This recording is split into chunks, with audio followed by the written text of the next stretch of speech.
apakah itu tahlil leluhur?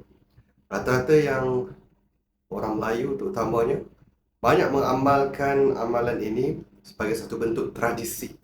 Tetapi sebenarnya amalan ini bukan sekadar tradisi, tetapi adalah cara kita nak meneruskan ingatan, rasa kasih dan cinta kepada generasi yang terdahulu ataupun disebut sebagai leluhur keturunan kita.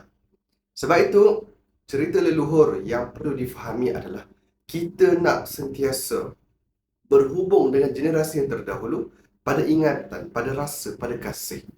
Sebab itu, tuan-tuan dan puan-puan, doa anak yang soleh masih diterima dan masih boleh istilahnya didoakan kepada mak ayah yang telah meninggal dunia. Maka amalan tahlil ini bukan satu tradisi semata-mata, tetapi ianya adalah satu amalan penghubung supaya kita ini sentiasa ingat pada generasi yang terdahulu dan juga asal-usul kita.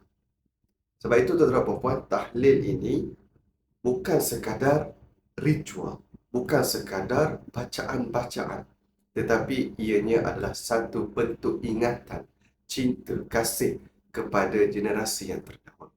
Saya nak mengajak kepada tuan-tuan dan puan-puan untuk tidak tinggalkan amalan ini, yang mana setiap hari Khamis malam Jumaat kita sentiasa amalkan.